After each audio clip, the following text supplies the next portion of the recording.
They want you to believe this was just a party story gone wrong. They want you to believe this was youthful mistakes, misunderstandings, bad drugs. But listen closely, because what you're about to hear isn't a rumor whispered in corners. It's a young artist standing inside his own nightmare, describing a night he says changed his mind, his body, and his life forever. This isn't about fame. This isn't about clout. This is about what allegedly happened behind the gates of a Hamptons mansion, under the supervision of one of the most powerful men in the music industry, Sean Diddy Combs. And once you hear how this night unfolded, it becomes impossible to ignore. It starts quietly.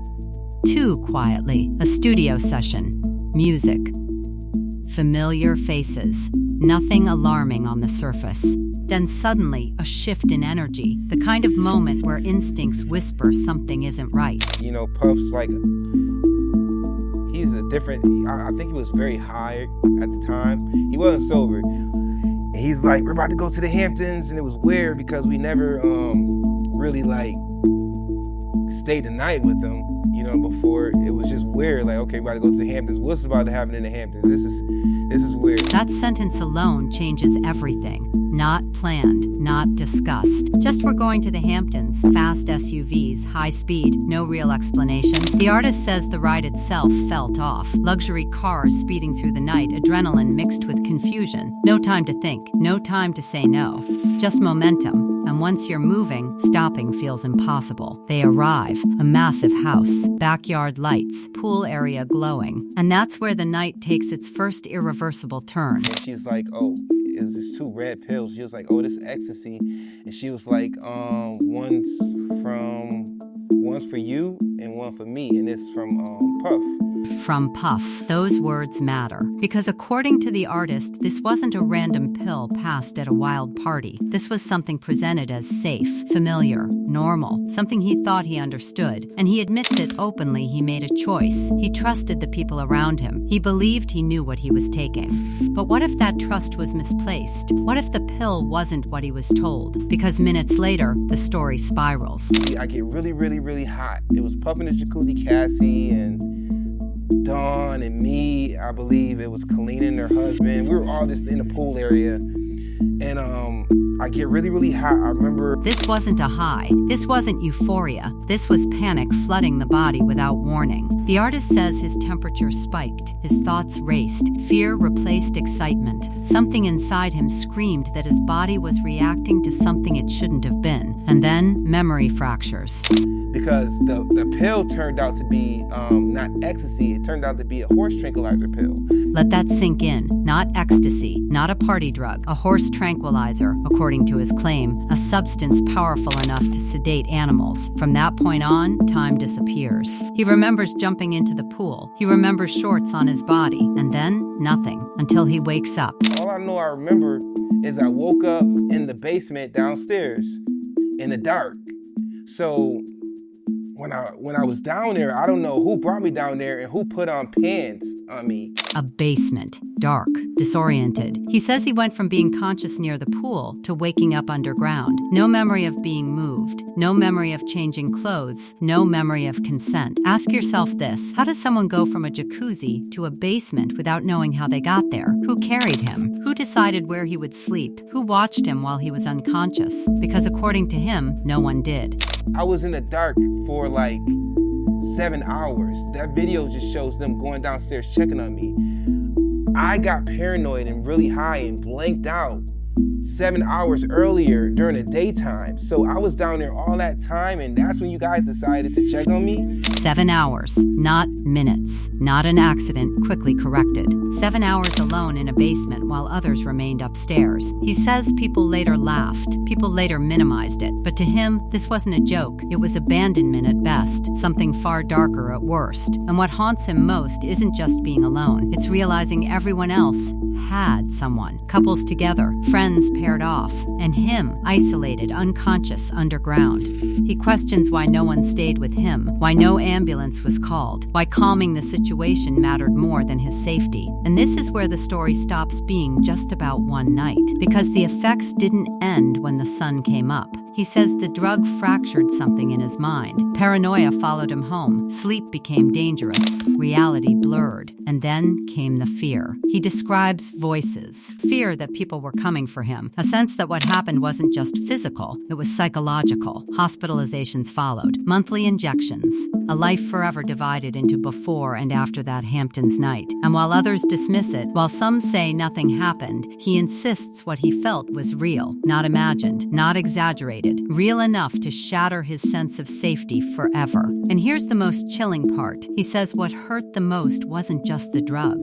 It wasn't just the basement. It was the silence afterward. People who were there never checked on him, never reached out privately, never tried to reassure him he wasn't losing his mind. They let the internet decide his truth. And that's where part 2 begins. Because next comes the cover-up accusations, the laughter on video, the claims of violation, and the question no one wants to answer. Why was a young artist left unconscious in a basement, in the house of one of the most powerful men in music? By the time morning comes, the damage is already done. Not because of what happened in the dark, but because of what didn't happen afterward. No emergency call, no apology, no explanation. Just silence and laughter caught on video. The artist says when clips from that night surfaced later, people tried to soften them. They called it a joke, a prank, a misunderstanding. But from his perspective, nothing about it felt funny. He remembers waking up disoriented, soaked in sweat, panicked, screaming out of his sleep.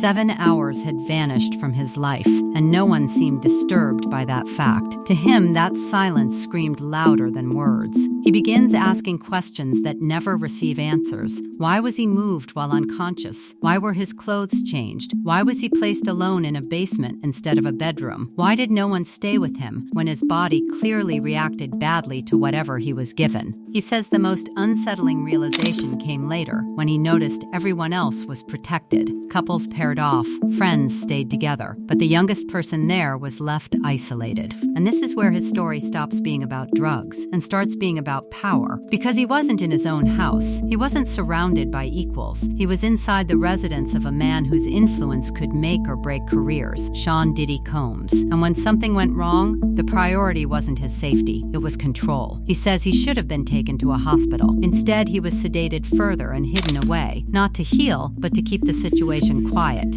And that decision, he claims, followed him for years. When he returned home, the fear didn't fade, it multiplied. He describes voices that wouldn't stop, paranoia that convinced him people were watching him, a belief that those who laughed in the video weren't just amused, they were dangerous. Sleep became a threat. Every sound felt like an attack. Every shadow looked like someone coming to finish what started in that basement. He was hospitalized, again and again. He says the drug didn't just knock him out, it rewired him. His thinking slowed. His speech changed. People around him noticed he didn't sound like the same person anymore, and that realization crushed him. Imagine surviving something like that and then being told you're exaggerating, being told you're confused, being told you're unstable. He says that hurt more than anything else. Because instead of asking what happened to you, people asked what's wrong with you. The narrative flipped. Suddenly, he wasn't a victim. He was crazy, unreliable, attention-seeking, and he watched as those who were present distanced themselves publicly while never reaching out privately. That betrayal still haunts him. He asks why people who claim they were there didn't pick up the phone, why they didn't tell him he wasn't imagining things, why they let him spiral alone while protecting reputations. And then comes the darkest part of his account, the moment he describes what he felt in that basement. Not drugged, not passed out, but violated. He says when he later watched the footage, something felt deeply wrong. A movement, a hand crossing a boundary, something he insists he never consented to. He doesn't accuse casually. He describes confusion, dread, and a sickening realization that while he was unconscious, control over his body may have been taken from him. That thought alone was enough to break him. He says it felt ritualistic, calculated, as if he wasn't seen as a person, but as something expendable. And when he uses words like sacrifice, critics mock him. But listen carefully to what he's actually saying. He's describing what it feels like when your autonomy disappears, when you wake up somewhere you didn't choose, when your body reacts to something you didn't agree to. That isn't symbolism. That's trauma trying to find language. He admits he became paranoid. He admits fear distorted his thinking. But he insists that fear came after something very real happened. And here's the detail people overlook. He says the paranoia wasn't random. It was triggered by laughter, by people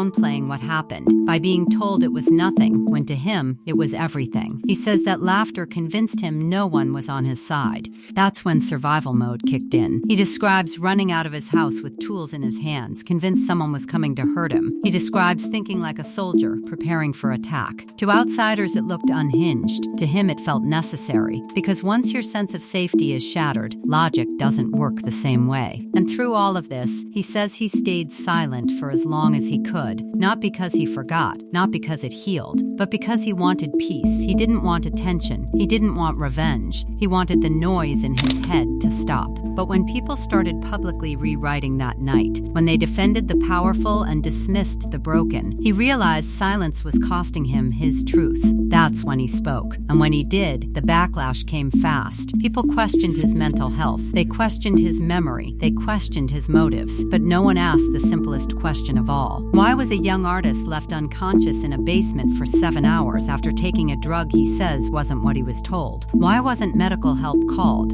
Why was the priority containment instead of care? Those questions remain unanswered. And until they are, this story refuses to disappear. Because this isn't just about one man's trauma. It's about what happens when power meets silence. When a voice without influence speaks against a name with too much of it. Whether people believe him or not, one fact is undeniable. That night broke something in him. And no amount of denial can undo that. The gates of the mansion closed long ago, but the echoes from that basement are still loud. And as long as they are, this story isn't over.